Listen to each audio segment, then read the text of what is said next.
So, hello.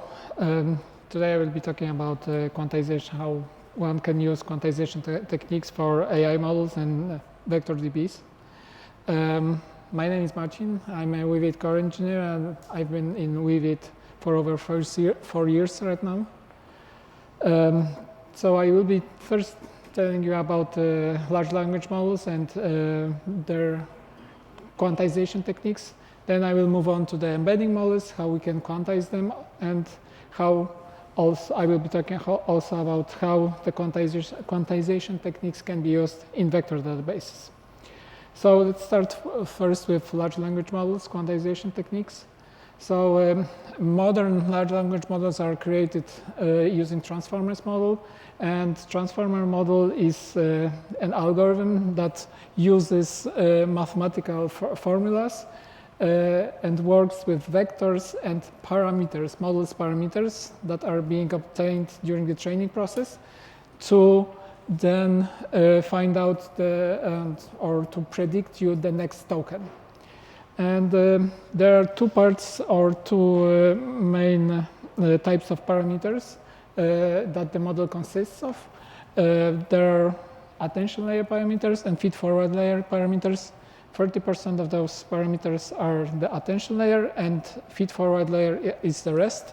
Feed-forward layer parameters are the ones that the whole knowledge of the model that was acquired during the training process is encoded in. And so what we can do with those parameters, so if you have those parameters on your device, on your computer, you can just run them, and you will be able to interact with a large language model. Those parameters are floating point numbers of a precision 16-bit or 8-bit. So they are quite big numbers. And the quantization process is a process of downgrading or downscaling lowering the precision of those numbers. So for example, going from floating point 16-bit or 8-bit to 4-bit, which then in total makes the parameters smaller, more memory friendly, more GPU friendly. There are many quantization frameworks out there on the market. I will just highlight the ones that are most popular ones, but really the one that is de facto the standard now is the GGUF format. The GGUF format is the format that is being used with LLAMA.cpp, and this LLAMA.cpp framework comes with already predefined levels of quantization. People are using quantization levels starting from Q4 level, because Q2 and Q3 are degrading the parameters that much that then the model is unusable. It loses all of its reasoning capabilities.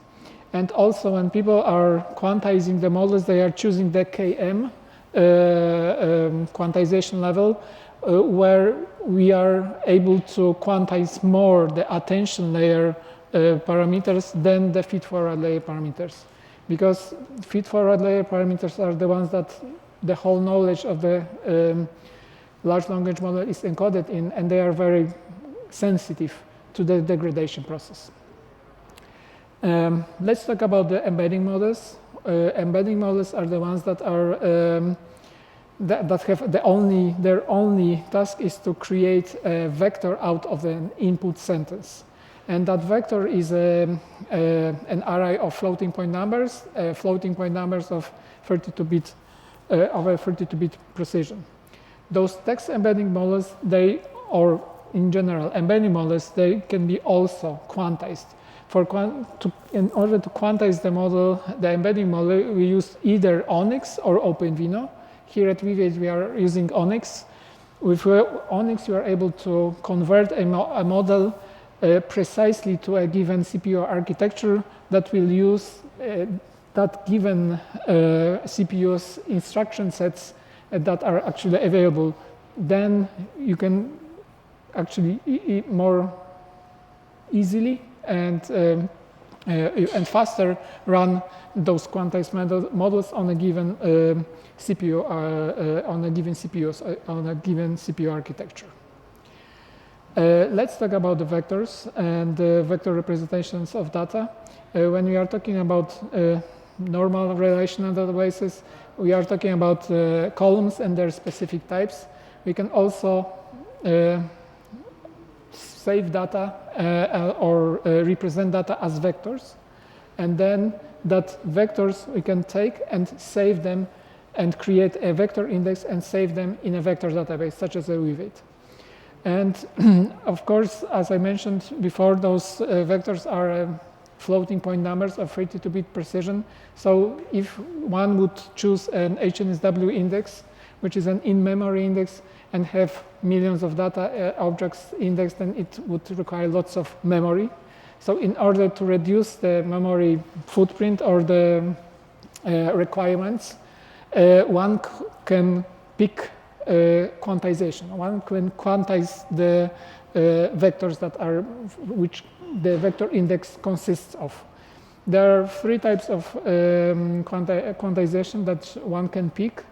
Product quantization is a two-step process, and it's a lossless way of compressing the vectors because it preserves the original distances, but with some types of vectors we can even go up to a 90% of memory compression.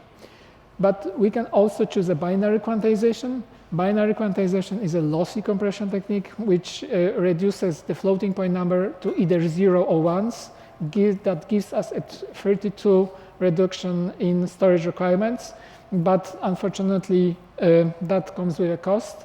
The distance calculations may not be as accurate as the original embeddings, as the original floating point numbers vectors. But maybe something in between. We can use scalar quantization when we go from the floating point numbers precision to an integer 4-bit or 8-bit precision, where we are able still to grasp a lot of the knowledge encoded, or a lot of the numbers encoded in floating point number, and represent them with integer numbers and then save it. So, but yeah, cool. But why does it matter? It matters because you can then take all of those techniques and run, for example, Weaveit or any other vector database, define binary quantization, use an on-disk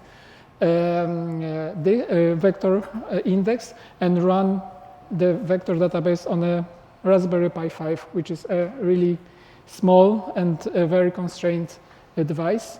You can also run the embedding models on such a small devices like NVIDIA Jetson or in Nano, and create a really cool site that will run on both of those devices.